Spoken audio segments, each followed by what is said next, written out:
Next up we'll start putting the engine together. So we've got our brand new shiny Line 91 motor, but first off we've got to get the engine mounting here out of the helicopter. So these 4 M3 bolts on each side, 3 M3 bolts on each side that are loose, undo these now and get this alloy mounting plate out. Once you've got this frame mounting assembly, this is basically a stay and a support for the front of the crankcase on the motor. First off, you've got to take this aluminium spacer here, this aluminium bar with the threaded 2 holes in the front, and mine came ready assembled, but I took the M3 bolts out and made sure that they're blue Loctited down. This support is going to go with the M3 bolts facing towards the engine head, but to give it a bit of stability, there's a funny sort of plasticky ring made out of weird sort of plastic, and first of all you have to locate that in the aluminium frame support, and they do provide you with a spare, and what with the YS assembly, that means we've got 3 spare of these rings. And then this is a pretty tight fit on here. You've got to put it on squarely, and we put a bit of lubricant down on there, but with a bit of jiggling and a bit of squirming round. Actually, if you can hold the motor head there, thanks. You can just about squirm it down without, as you can see, it's a bit of a tight fit. What we found with this helicopter is that loads of things are a tight fit, thanks. And that's located down on there like that, and you can actually screw it around a little bit to square it up. And that's very secure in there, no doubt that that's not going to shift, and it's and you want to make sure that this plastic seating rubber here is clamped right down and square with the bottom of the support. Otherwise you're going to have trouble when you try and fit it up and align it in your frame. The instruction manual is absolutely useless for telling you the order of the clutch assembly, but if you go into the parts reference manual you can see that you've got your alloy frame and bar support. Then we've got a steel sleeve going into the pinion. We've got our clutch mounting here, and this bell is already assembled without the clutch in it, so we're going to have to disassemble this, taking out these 6 M2 bolts down there, and then we can assemble up with the clutch the spacer bearings, the bottom plate of the clutch bell, and the shaft adapter for the OS motor, which is what we're obviously using here. So we'll go ahead and break that down and then assemble it on the shaft.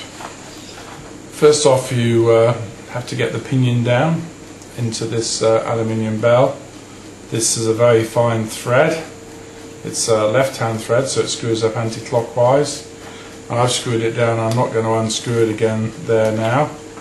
I'm just going to put a bit of green Loctite on the inside to creep down, because I've had bad experiences of trying to undo steel pins from actually the Loctite helps it move, but I've had a bad experience where I've tried to undo a steel pinion from a soft aluminium bell, where all it did was it didn't undo, it just took all the threads out with it. So this will tighten up naturally with the rotation of the bell, so I'm just going to green Loctite that on there now and hand tighten it up and leave the thread lock to set there. The bearings are pre-mounted inside these shells. For what it's worth, these are 6803Zs and they're pre-mounted. I would think that it would be a very difficult job indeed to get these bearings out to replace without stuffing up the aluminium mounts. So I think that probably the opportunities for bearing replacement on these are going to be pretty limited. Okay, now we assemble our clutch together. We've got our steel sleeve down in there. Next we take our clutch. This has got a threading on here, so this threads onto the shaft, and the deep well goes on top to allow the locking nut assembly and start a driver shaft to go into the top. Next up though, we've got to put our, let's get this the right way around, got to put our pinion and assembled clutch together. This has got the liner in, it's a pretty thick liner down there, so that just slides down over the top like that, and then we can assemble our clutch in. I'm not going to put any blue Loctite on here. This will naturally tighten up as the starter spins round. And we've got our tool here we can use, and it says in the instructions just use the pressure of turning it over to screw that on enough, and I think that's probably going to be okay. Next up we have to put our clutch cover on here. The bearings are already mounted in here. These are 6803Z bearings, radial bearings, but I don't think there's any way you're going to be able to non-destructively remove these. Maybe if you put it in an oven, really hot oven, 250C, you might get them out, but I don't think this is going to be a routine maintenance item. Anyway, we put down our clutch head over the top, line up blue Loctite on our M2 bolts. This final nut on here, I'm going to put a bit of blue Loctite on the shaft because it's going to be easy enough to disassemble that with hand tools. When you're doing up these M2 bolts, make sure you do them up in the star-wise manner, crisscross manner. Tighten it up like this. There's a 17mm nut on the top, and give it a good hard tighten up. A good spanner is designed so you can't actually put more force on there than the thread of the bolt will take. Worth bearing in mind, so don't use any super long wrenches for that. That should be enough hand tight. And that's our finished clutch assembly. Very straightforward and elegant. Our starter shaft in there, as I mentioned before, there's no one-way, so you have to get yourself a one-way starter shaft. There's a couple of little recesses in there for the governor magnets, so we'll pop those in, epoxy those in next. Clutch spins around nice and free with the pinion, and hopefully when she goes the clutch shoes will engage round, grab the clutch drum and spin the pinion round, but we'll see in due course. Right, now Ben has had a good fiddle with this for the last half an hour, and this motor is a mighty fit, this big mammoth motor in this small little frame down here. The mounting blocks on the engine are screwed down to this alloy block here, and these screws go into an alloy plate that runs up vertically behind in line with the motor. At the top, the plate that surrounds the end of the crankshaft gets screwed in with a couple of bolts down here, which go through this reinforcing alloy bracket just down here. Now this is a real tight fit. There's only 1mm or so clearance on the top, and we've actually found we couldn't get the motor in without taking this vertical backplate out. There's this substantial alloy plate down there. That's got to come out, which is probably why the screws were loose.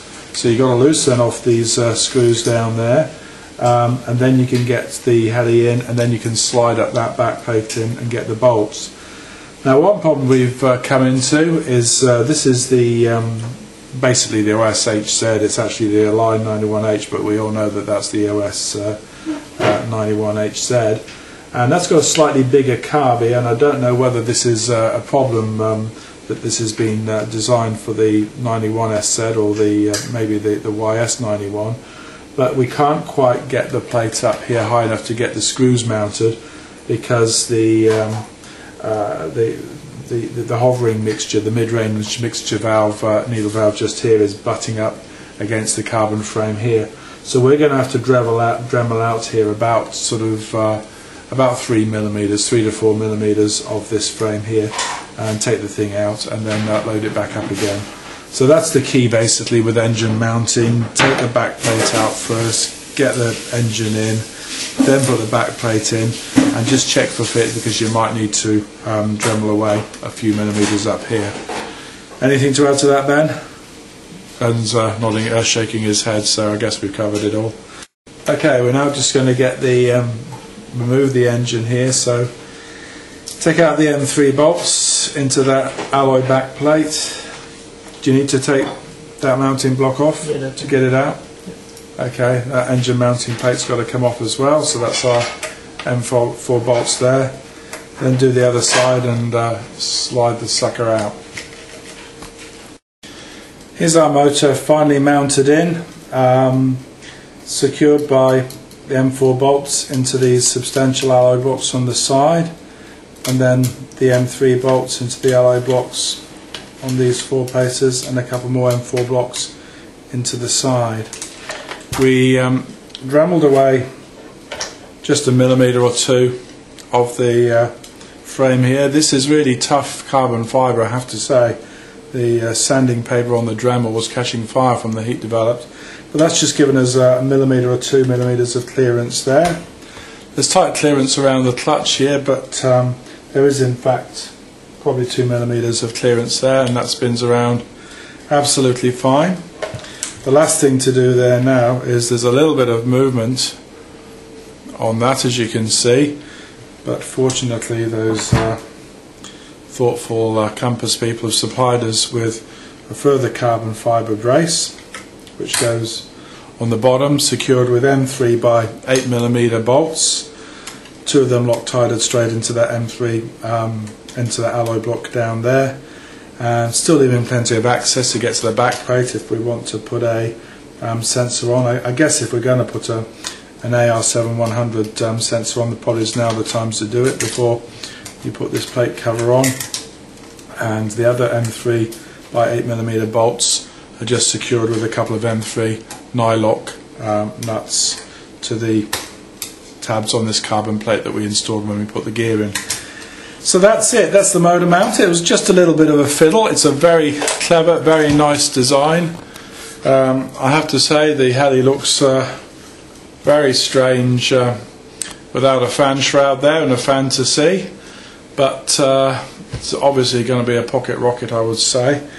Next up we'll do the rotor head, which is also pre-assembled. We'll just have to check Loctiting on the head axle bolts, and we'll break one down to see what's inside. Slot the tail in, and then that's done with the build. You have to put the electrics in and then fly the beast.